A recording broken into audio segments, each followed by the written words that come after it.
Nuphy did not want to send me this keyboard, and I had to beg them to send me one because it just looked so good. By the time I got it, I am the last among all reviewers to review this, so I watched 3 hours, 14 minutes and 37 seconds on YouTube from 14 different channels. Basically, every review of the Nuphy Air75 V3 I can find. I didn't just want to tell you what they said, I wanted to tell you what they didn't say. I'll link all 14 videos down below so you can do your own research. The Air75 V3 has a 75% layout with 84 keys and has an optional knob module, available in NC, ISO and JIS layouts. The case is aluminum up top, ABS at the bottom, and available in silver or all black with accent keys. It weighs 724 grams and has fold-out feet for 3 typing angles. The bottom case still retains a signature bumper design with a shiny Nuphy branded metal plate. It supports tri-mode connectivity, 3 Bluetooth connections at 125Hz polling, while both 2.4 GHz and wired modes are at 1000Hz. The Air75 V3 is both Mac and Windows compatible. Physical switches exist on the back of the keyboard to switch between connection modes. There's a slot to store the dongle in the bottom of the case. The hot swappable PCB uses a polycarbonate plate mounted with gaskets. You get a choice of linear, tactile or silent linear Gatoron switches. Stabilizers are plate mounted and come lubricated. Internally, you've got a stack of foams for damping acoustics. Keycaps are double-shot PBT in Nuphy's own NSA profile, with vibrant accent keys, which you can swap out to a full minimal look. The knob module can be replaced easily with a regular keycap or a lower profile knob. The knob's function is customizable beyond volume control to other functions like mouse wheel scrolling. RGB, though not per key programmable, is north-facing and can be programmed in Nuphy IO 2.0. The latest web-based customizer. The 2 undiffused side accent lights can also be customized and can serve as a battery indicator, caps lock indicator, show wireless pairing status, or just be a regular pixel-style accent light. RGB goes to sleep after 6 minutes of inactivity, and wireless connections go to sleep after 24 minutes. These timeouts can be adjusted in the Nuphy IO software too. Battery is rated at 4000 mAh with a reported 1200 hours with RGB off, and 60 to about 100 hours on. The Air75 V3 starts at $139 US for the NC layout and $149 for the ISO layout. Specs are just specs. They don't mean anything until someone tells you what actually matters. And I'm going to condense their opinions for you. Everything they said can be boiled down to 21 things. And here are the big takeaways. Here are 6 things that everyone loved.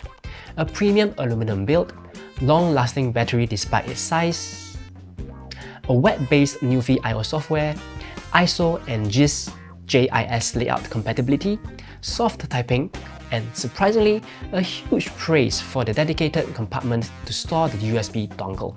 But even great keyboards have their flaws, and these 2 might just be the deal breaker for you. The first one, surprisingly, is the knob. Functional but wobbly. Check this out. It is also too tall to work with Nuphy's folio case. Both issues can hopefully be resolved with the short knob, which will be included in all purchases. Number 2, modding. If you're thinking of prying it open to take out some foams, don't. The top and bottom cases are held together using clasps, which will definitely leave visible marks behind. At this point in time, if you're already convinced that this board is for you, I've dropped my affiliate link and a coupon down below. You'll get a small discount and it helps support my channel. Unsurprisingly, there are also some things that people are divided on. Number 1 is portability. Reviewers were inconclusive as to what extent portability is affected by the increase in weight due to the huge silicone pad in the bottom case. Number 2 is acoustics. No one had issues, but they couldn't agree whether it's a deep-sounding or a high-pitched keyboard. Number 3, the aesthetics. Some love that the fun, iconic Nuphy colours are now more minimal. Others think that it removes the playful character. And lastly, price. Is it more expensive than previous version 2 and also its competitors? Yes, but does it also have other features that is better than the rest? Of course. Is it a fair price then? That's up to you. Now before we move on, there are 3 pretty important things to take note of. Firstly, 2 reviewers experienced issues with the 2.4 GHz dongle, noting sporadic disconnections. No problems with Bluetooth though, and in my time of use, I've yet to come across issues with either, but it's covered under warranty in any case, so do reach out to Nuphy if you notice anything wrong. Number 2, the switches. Some reviewers noted that the switches were inconsistent in their quality and lubrication standards, resulting in some of them being scratchy. Honestly, you can't really tell the difference unless you really examine every single keystroke, and most people won't notice a single thing. And number 3 is the layout. ISO and GIS layouts only come in silver and not black, so that may be a bummer for some. So, what do I think after building so many keyboards? Well, my take might be controversial. The Air75 series is about 4 years old, give or take, with the V1 launched in 2020 and the V2 in 2023. Since the V1, the Air75 V3 is no doubt much improved in the sound and typing feel department. But you never know what you missed out on, simply because it didn't exist. Every version is better than the previous, so the V3 is probably the best until the V4 comes out. Is it then worth it to upgrade now from the V2, or is it a value buy? If you're looking for a low-profile keyboard that works straight out of the box, look no further. For me though, the biggest peeve I have with low-profile keyboards is the low-profile switches. They're unstandardized. Gateron 3.0 isn't compatible with Kill or even Gateron's older 2.0. So, if you get a Nuphy, you're locked into whatever Gateron decides next. Hopefully, Nuphy continues pushing forward with a universal low-profile standard, like on the North 75 and Kick 75, where MX switches fit the same PCB as low-profile ones. That's not all, I also can't agree with the praise that people give to the build and battery. After building plenty of keyboards, I feel aluminum cases are overrated. Aluminum number 1, aluminum number 2, aluminum number 3, number 4, and number 5, 6, and 7. It looks great, but you don't really think about it after a day or 2. It is also kind of an oxymoron to have a low-profile keyboard meant for portability, but then have heavier components like aluminum and a thick silicone filling which reduces portability. Since more premium material also means a higher price, I'd rather a cheaper keyboard.